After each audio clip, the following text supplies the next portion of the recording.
যিজন আজমল ডাঙৰীয়াৰ কোনো সভ্যতাৰ লগত চিনাকি নাই, অসম বুৰঞ্জীৰ লগত চিনাকি নাই, অসমীয়া ভাষা সাহিত্য সংস্কৃতি ৰীতি নীতি সভ্যতা সংস্কৃতি প্ৰত্যেকটো কথাক তেওঁ ভুল অংকিত কৰিব বিচাৰে।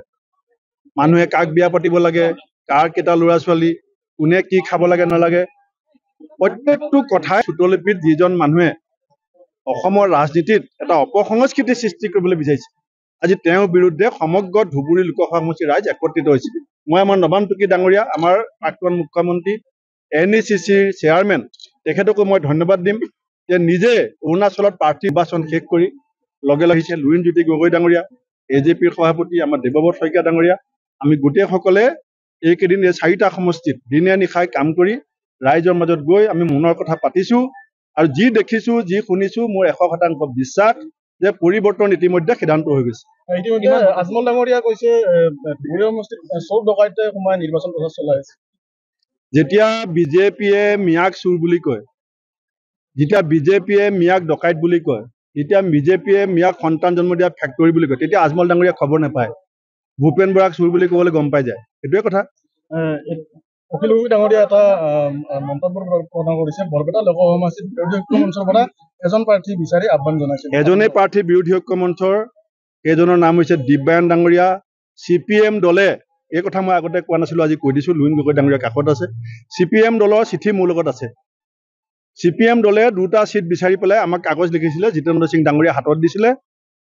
শিলচৰ 1 নম্বৰ 2 নম্বৰ বৰপেটা কাগজ আছে মোৰ লগত। আমি শিলচৰ দিম বুলি কৈছিলোঁ। যেতিয়া শিলচৰ দিম বুলি ক'লো, পিছত তেওঁলোকে আৰু এখন চিঠি দিলে বৰপেটা লাগে। বৰপেটাত কংগ্ৰেছৰ 5জন চিটিং MLA আছে।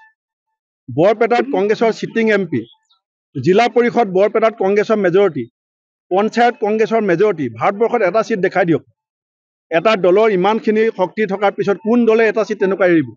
আৰু সেই শক্তি আমি 7 তাৰিখে বৰপেটাৰ ৰাইজে দিব্যায়নক আশীৰ্বাদ দি পেলাই দেখাব। অখিল গগৈ পৰোক্ষভাৱে কৈছে, অখিল গগৈ ডাঙৰীয়াৰ সৈতে মই আজি ৰাতিপুৱা কথা পাতিছোঁ। তেখেতে চিঠিখনৰ কথা গম পোৱা নাছিলে, লুৰিণ গগৈ ডাঙৰীয়াকো মই জনোৱা নাছিলোঁ, কাৰণ কিছুমান কথা নজনালে ভাল হয়। কিন্তু আজি যেতিয়া এটা সময়ত আহি উপনীত হৈছোঁ, মই জনাই দিছোঁ যে CPM দলে 2টা চিট বিচাৰিছিল। নহয় বুলি কওক, চিঠি মই দেখুৱাই দিম। শিলচৰ আৰু বৰপেটা। যেতিয়া আমি শিলচৰ য়েছ কৈছোঁ, তেতিয়া তেওঁলোকে বৰপেটা লাগে বুলি কৈছে।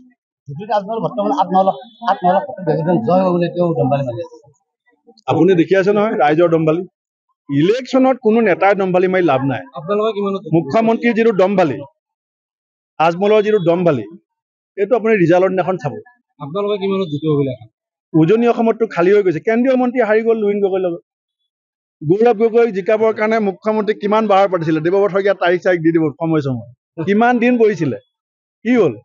নাই মইতো নহ'ব, আপোনালোকে যে মোক সুধি আছে কেইখন জিকিব, মুখ্যমন্ত্ৰীক সুধিবচোন। মইতো মুখ্যমন্ত্ৰীক চেলেঞ্জ দি আছো যে আপাৰ আছামত যদি এখনো জিকে, এখন, তেওঁতো 5-0 কৈ আছে।